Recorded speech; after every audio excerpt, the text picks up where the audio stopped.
बंद पडलेल्या दिसत आहेत। दरम्यान इकडे रेल्वे वाहतुकीवर सुद्धा तितकाच मोठा परिणाम झाल्याचं सध्या चित्र आहे। वडाळा परिसरात सुद्धा मुसळधार पाऊस सुरू आहे। रेल्वे ट्रॅकवरती अनेक ठिकाणी पाणी साठलेलं आपल्याला बघायला मिळतंय। ज्यांना ऑफिसला जायचंय किंवा कॉलेजेस किंवा शाळा सोडल्या त्यांना घरी जायचंय त्यांना मात्र मोठे हाल सहन करावे लागतात। आपण बघतोय खड्ड्यांचा अंदाज येत नाहीये, त्यामुळे अनेक लोक आपल्याला खाली पडताना दिसत आहेत। रेल्वे ट्रॅकवरती मोठ्या प्रमाणात खड्डे आहेत, पाणी साठलेलं आहे। कळत नाहीये की नेमका रस्ता कुठे आणि खड्डा कुठे, त्यामुळे जाताना बऱ्याच लोकांना त्रास इथे सहन करावा लागतो। किंग सर्कलवरून स्नेहा जाधव आमच्या प्रतिनिधी सध्या आपल्यासोबत आहेत। स्नेहा, आपण बघतोय खरं तर अनेक ठिकाणी मोठ्या प्रमाणात पाणी साठलेलं आहे आणि त्यातूनच वाट काढत सगळ्यांना पुढे जावं लागतंय। नक्कीच आपण पाहतोय गेल्या दीड तासापासून ही जी परिस्थिती आहे, 1.5 ते 2 तास झालेले आहे। या ठिकाणी किंग सर्कल या परिसरामध्ये पाणी साचलेलं आहे, अजून देखील पाणी तसंच आहे आणि याच परिसरातून वाट काढत लोकांना जावं लागते। शाळेच्या बसेस देखील याच परिसरामधून जात आहेत। आपण काही वेळापूर्वी पाहिलं होतं शाळेची बस या परिसरामध्ये अडकून राहिलेली होती। आता देखील खूप बऱ्याच प्रमाणात हे जे वाहन आहेत ते बंद पडताना पाहायला मिळत आहेत, कारण याच पाणी साचलेलं आहे आणि तेच पाणी वाहनांच्या मशीनमध्ये जात आहे। त्यामुळेच वाहनांना देखील फटका पडत आहे। वाहनधारक देखील याच पाण्यातून त्यांना वाट काढत जावं लागते, त्यामुळे मोठ्या प्रमाणात वाहतूक कोंडीचा परिणाम आपल्याला पाहायला मिळतो। इथे जर पाहिलं तर पुन्हा स्कूल बस आपल्याला शाळेची बस आपल्याला पाहायला मिळते आणि याच शाळेच्या बसेला याच पाण्यातून वाट काढत जावं लागणार आहे। इथे आपल्याला शाळेची बस काहीशी थांबलेली पाहायला मिळते। बंद आहे का हाच आपण जे शाळेचे बस ड्रायव्हर आहेत त्यांच्यापर्यंत पोहोचण्याचा देखील प्रयत्न करणार आहोत। खरं तर आपण पाहतोय दुसऱ्या ठिकाणी जरी आपण पाहिलं तर तेव्हा देखील ही परिस्थिती आपल्याला पाहायला मिळते की लोक अडकून राहिलेले आहेत आणि इथे देखील आपण काहीसं पाहतोय की लोक याच पाण्यातून वाट काढत जे आहेत ते जाताना आपल्याला पाहायला मिळत आहेत। लोकांची खरं तर कसरत होते। काय त्रास होतोय तुम्हाला?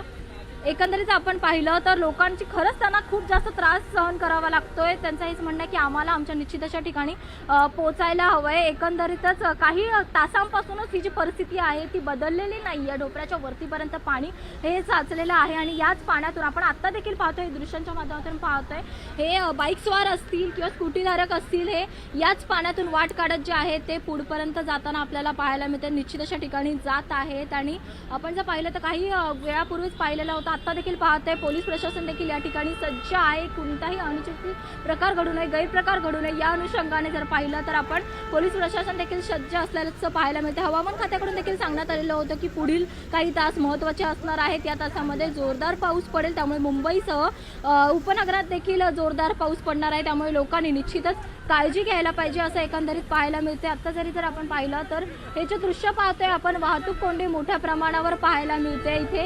एकंदरीतच याच वाहतूक कोंडीचा सामना आजच, म्हणजेच आज खरं तर आठवड्याचा पहिला दिवस आहे सोमवार, आणि याच सोमवारच्या दिवशी लोकांना वाहतूक कोंडीचा सामना जो आहे तो मोठ्या प्रमाणात करावा लागतो। ही शाळेची बस जी आहे आपल्याला पाहायला मिळते, ती गेल्या काही वेळापासून याच ठिकाणी थांबलेली आपल्याला पाहायला मिळते। एकंदरीतच ही परिस्थिती जर बघितली तर कशी परिस्थिती आपण एकंदरीत दृश्यांच्या माध्यमातून पाहतोय। याच पाण्यामधून, इतक्या साचलेल्या पाण्यामधूनच याच वाहनधारकाला जे आहे ते वाट काढत पुढे जावं लागणार आहे। आपण त्यांच्याशी बोलण्याचा देखील प्रयत्न करणार आहोत आणि त्या अनुषंगाने आपण पाहतोय की इकडे जी परिस्थिती आहे ती एकंदरीतच शाळेची बस इथे आपल्याला अडकलेली पाहायला मिळते। आपण त्यांचे जे धारक आहेत त्यांच्याशी संवाद साधणार आहोत। काय परिस्थिती आहे सध्या?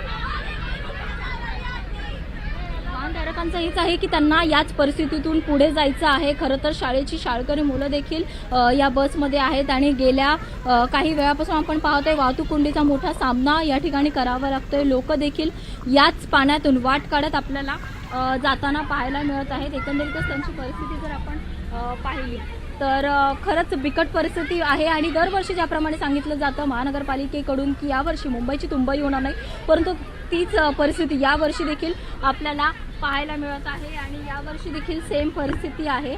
एकंदरीत आपण पाहतोय की जे वाहनधारक आहेत ते याच ठिकाणाहून वाट काढत पुढे पुढे सरसावत आहेत। काय परिस्थिती आहे? किती त्रास होतोय तुम्हाला याच पाण्यातून जाताना?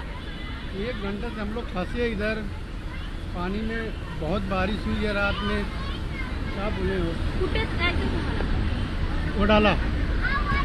कधीपासून प्रवास करताय? हाँ, कितने देर से ट्रैवल कर रहे हो आप? 1 घंटे से इधर फंसे हैं। बहुत तकलीफ हो रही है यहाँ पे पानी में से जाने के लिए। गाड़ी बंद पड़ी आपकी? गाड़ी बंद हो गई है। अभी कैसे जाओगे आप? अभी वापस जा रहे हैं घर पे। एक घंटे से हम लोग उधर से आते आते 1 घंटे से फंसे हम लोग। गाड़ी बंद भी हो गई है, किधर जाएं तो मेरा समझ में पैर नहीं ही आ गिर रहा। गया गाड़ी का। आपण जर पाहिलं तर एकंदरीतच ही परिस्थिती जी आहे ती वाहतूक कोंडी मोठ्या प्रमाणावर किंग सर्कल या परिसरामध्ये झालेली पाहायला मिळते आणि जे पाणी गेल्या काही तासांपासून इथे साचलेलं आहे ते मात्र कुठेही कमी होताना पाहायला मिळत नाहीये। कमी पाऊस झालेला आहे तरी देखील पाणी ज्याप्रमाणे मगाशी होतं त्याप्रमाणेच आत्ता देखील आपल्याला पाहायला मिळते। निश्चितच स्नेहा तुम्ही सोबतच सर आपण जाऊया उदय जाधव दादरमधून आपल्यासोबत आहेत। उदय, आपण बघतोय मुंबईत अनेक ठिकाणी बघायला मिळते की मोठ्या प्रमाणात पाणी साठलेलं आहे आणि त्यातूनच वाट काढत सगळ्यांना प्रवास करावा लागतो। एकीकडे रेल्वे वाहतुकीवर परिणाम आणि दुसरीकडे आपण बघतोय की रस्त्यावर सुद्धा तीच परिस्थिती आहे। सध्या ती दादरमधली काय परिस्थिती आहे?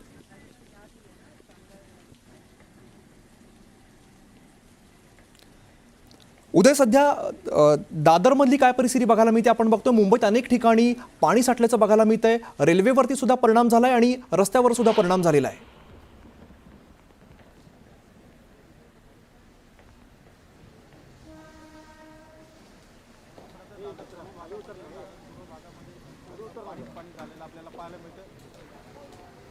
अति मुसळधार पावसामुळे मुंबईकरांची कशी हालत झाली आपण इथं पाहू शकतो। शाळेतले विद्यार्थी जे आहेत त्यांना शाळा लवकर सोडली गेलेली आहे, त्यामुळे शाळेतले विद्यार्थी देखील इथे या साचलेल्या पाण्यातून मार्ग काढत पुढे जाताना आपल्याला पाहायला मिळतं। दादर पूर्व भागातले हे रस्ते समोर आपण पाहतोय की अनेक पालक आपल्या विद्यार्थ्यांना घेऊन जाताना आपल्याला पाहायला मिळतं। त्याचबरोबर आपण पाहतोय की जे मुंबईकर आता घरी जायला निघालेले आहेत ते देखील इथे या साचलेल्या पाण्यातून मार्ग काढत पुढे पुढे जाताना आपल्याला पाहायला मिळतं। संपूर्ण दादर पूर्वचा हा भाग जो आहे तो पाण्याखाली गेलेला आपल्याला पाहायला मिळतोय। त्यामुळे सर्व शाळा कॉलेजेस जे आहेत ते सोडण्यात आलेले आहेत। विद्यार्थी देखील गुडघाभर पाण्यातून मार्ग काढत आपल्या या रेल्वे स्थानकाच्या इथे येताना आपल्याला पाहायला मिळतात। पालक देखील काहीसे धास्तावले होते, त्यामुळे या अतिमुसळधार पावसातून आपल्या सुरक्षित घरी पालक देखील शाळांमध्ये जाताना आपल्याला पाहायला मिळतात। समोर आपण पाहतोय की संपूर्ण पाणीच पाणी झालेलं आपल्याला पाहायला मिळते। या साईडला जर आपण पाहिलं की दादर पूर्वेकडे जाणारा हा मार्ग आहे आणि तो मार्ग देखील संपूर्ण पाण्याने भरलेला आपल्याला पाहायला मिळतो आहे। कुठे गुडघाभर पाणी झाले, कुठे हे झालेलं आहे, तर कुठे आपण पाहतोय की गाड्या ज्या आहेत त्या पाण्यामध्ये अडकलेल्या आपल्याला पाहायला मिळतात। आपण पाहतोय की बाईक जी आहे ती देखील पाण्यामधून पुढे जाताना आपल्याला पाहायला मिळते। अशीच परिस्थिती या संपूर्ण दादर पूर्व भागामध्ये आपल्याला पाहायला मिळते। दादर पूर्व भाग असेल, परळ असेल, लालबाग असेल, या करी रोड असेल, या संपूर्ण भागामध्ये अति मुसळधार पावसामुळे पाणीच पाणी झालेलं आहे आणि या पाण्यातून मुंबईकरांना आपापल्या घरी आणि ऑफिसेसमध्ये आपल्याला पाहायला मिळतात आणि अतिशय बिकट परिस्थिती या अति मुसळधार पावसामुळे मुंबईची झालेली आपल्याला पाहायला मिळते आहे। अति पडलेला आहे, जवळपास 200 मिली जास्त पावसाची नोंद आतापर्यंत झालेली आहे आणि त्यामुळे रेड अलर्ट जो आहे तो हवामान विभागाने दिलेला आहे। सर्व मुंबईकरांनी आपापल्या घरी सुरक्षित थांबावे असं सांगण्यात आलेलं आहे। अति महत्त्वाचं काम असेल तरच त्यांनी घराबाहेर पडावं असं सांगण्यात आलेलं आहे। मात्र तरी देखील आज सकाळीच सोमवार आहे, कामाचा पहिला दिवस आहे, त्यामुळे आठवड्याचा पहिला दिवस आहे, त्यामुळे Rains have started lashing after 8 a.m. and we are continuously monitoring the situation based upon the realistic and ground report shared by our staff which are deployed at various locations. As per the report available till now, पुण्याला जाऊया आपण उदय जाधव आपल्या सोबत आहेत। उदय, आपण बघतोय खरं तर शाळांना सुट्टी जाहीर केलेली आहे, मात्र सकाळच्या सत्रातल्या ज्या शाळा आहेत, जे विद्यार्थी आधीच शाळेत आले होते त्यांची जाण्यासाठीची काय सोय करण्यात आलेली आहे?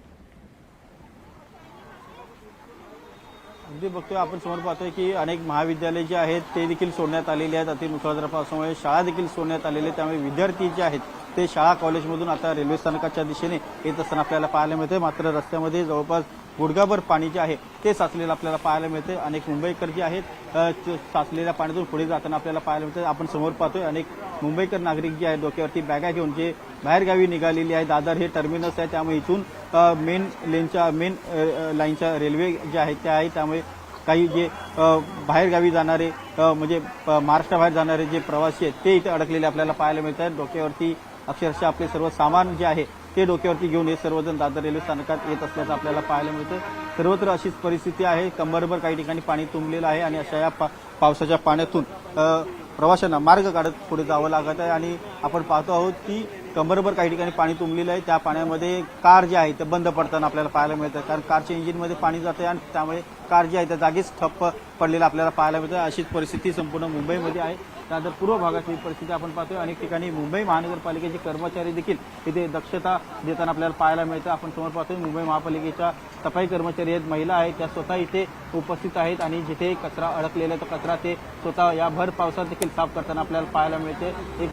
एक पडलेली आपल्याला पाहायला मिळते, पावसामुळे पूर्ण पाण्याखाली पडलेली आपल्याला समोर महापालिकेचे कर्मचारी आपली जबाबदारी कर्तव्य जे आहेत ते पूर्ण करताना आपल्याला पाहायला मिळतं. दुसरीकडे शाळा जी आहे त्या सोडण्यात आल्यामुळे शाळेत विद्यार्थ्यांना घेऊन याच भरलेल्या साचलेल्या पाण्यातून पुढे जाताना आपल्याला पाहायला मिळतात. अनेक सायकल सवार असतील, बाईक सवार असतील, या पाण्यातून पुढे जाताना आपल्याला पाहायला मिळतं. अतिशय बिकट